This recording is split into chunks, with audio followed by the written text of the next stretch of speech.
Bonjour et bienvenue dans le Club Éco d'Objectif Aquitaine. Merci de nous rejoindre pour une nouvelle émission que nous allons passer en compagnie de Sophie Wolf. Bonjour. Bonjour. Vous êtes associée dans une nouvelle aventure qui vient de démarrer tout juste puisque depuis lundi est ouvert à Bordeaux la brasserie du Levant. Parlez-nous un petit peu de cette nouvelle structure que vous créez en association avec Laurent Pommier.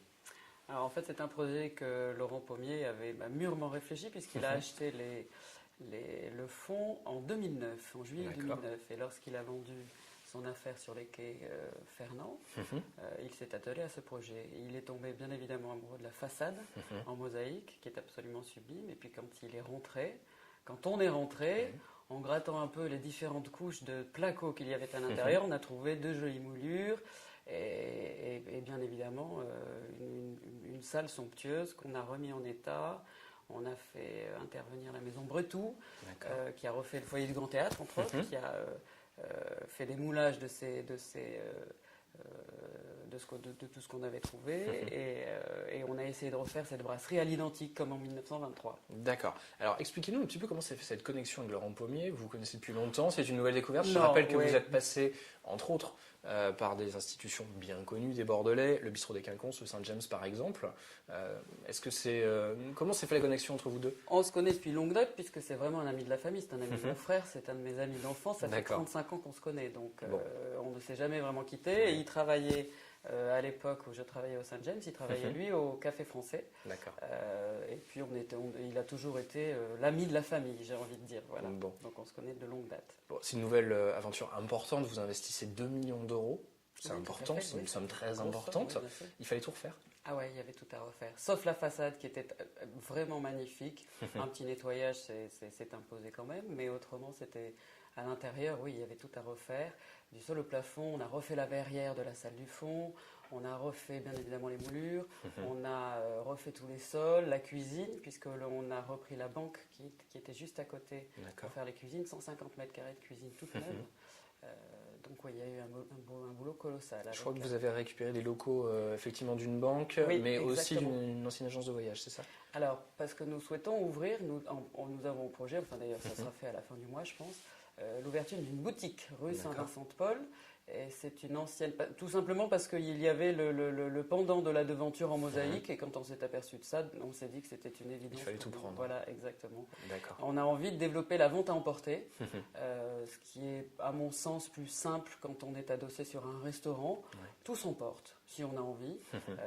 D'où cette petite boutique avec un petit bateau, pas de port, plus facile pour se garer. Et surtout une deuxième sortie de secours parce qu'on a quand même plus de 180 couverts, donc il nous fallait également cette sortie de secours. Donc voilà, tout s'est goupillé à merveille et la boucle était bouclée. Nous avions pu récupérer tout ça. Alors je rappelle que le lieu existe depuis 1923, c'est une institution. Est-ce qu'on peut parler du nombre d'emplois qui ont été créés? Bien sûr, alors pour l'instant une vingtaine, 10 en cuisine, 10 en salle à peu près. Et on pense arriver à faire entre 60 et 70 000 couverts par an, avec bien évidemment ça sur la gare, pas mal de limonade l'après-midi. Donc on pense arriver jusqu'à entre 30 et 35 personnes d'ici cet été, je pense. D'accord. Alors j'aimerais qu'on parle de votre positionnement gastronomique, si je puis dire. Que va-t-on pouvoir y manger? C'est de la grande brasserie. C'est de la grande brasserie, j'ai envie de dire comme on ne trouve plus à Bordeaux et comme on trouve à Paris, avec un grand banc d'écaillés, avec une vraie choucroute, puisqu'on a le président du syndicat de la choucroute qui est venu briefer nos cuisiniers pour qu'on fasse une choucroute. Et alors, qui nous a donné raison, parce que depuis lundi, on a ouvert et on a vendu énormément de choucroute. Donc, il y avait vraiment un manque de choucroute à Bordeaux. Et puis après, de la cuisine traditionnelle un peu revisitée.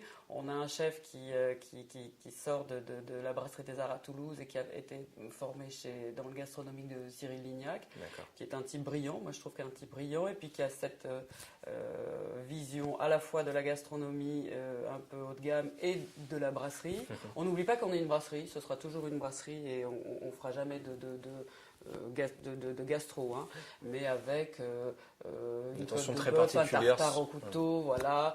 Il y aura aussi du hareng pomme à l'huile et des œufs mimosa, comme il se doit dans une Du grand brasserie. classique. Voilà, exactement. D'accord. Du Belle grand qualité. classique, et puis de temps en temps quand même, parce que c'est agréable de sortir des choses comme ça, un petit peu qui sortent de l'ordinaire. Bon, vous implantez dans un écosystème en devenir, puisque, Bien sûr. on le sait tous, la LGV Bordeaux-Paris sera lancée en 2017, si tout va bien.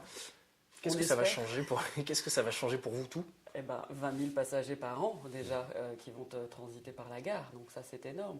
Et puis avec tout ce qu'ils sont en train de construire, les entrepôts de la FRA qui vont arriver sur les abattoirs, enfin il y a quand même pas mal de choses qui bougent. Mais déjà d'ores et déjà on sent qu'il y a déjà des choses qui ont bougé. La gare a été entièrement refaite avec des boutiques assez luxueuses, avec ce restaurant aussi dans le bas de la gare. Donc tout ça donne une qualité que cette gare avait perdue tout simplement. Maintenant c'est beau et on n'a plus, comme on l'avait quand même il y a une quinzaine d'années, une crainte certaine d'aller traîner dans ce quartier. Donc ça pour nous c'est positif. Les terrasses sont belles, nos voisins, en tout cas nos voisins de gauche ont une jolie terrasse, donc tout ça fait que on se retrouve dans un bel endroit.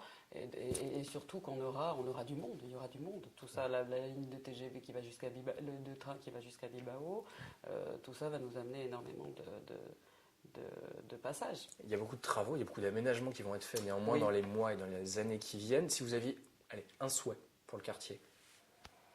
Comme on lève ces lampadaires qu'il y a juste devant la gare, qui sont, à mon sens, vraiment une verrue dans cette gare. Si j'avais un souhait, tout ce qui est à l'arrière de la gare, là, ils sont en train de transformer et j'espère qu'ils ne vont pas trop dénaturer parce qu'il y a de très jolies maisons, il y a de très jolis endroits. J'espère que ça ne sera pas des espèces de champignons qui vont trop dénaturer cet endroit, qui est tout à fait charmant. D'ailleurs, les Parisiens l'ont bien compris puisqu'il y en a pas mal qui s'installent alentour parce que l'immobilier, bien évidemment, est bien moins cher qu'à Paris. Et alors là, pour le coup, on est à 3 heures, mais quand on sera à 2 heures, ils ont bien vu tout ça. D'accord.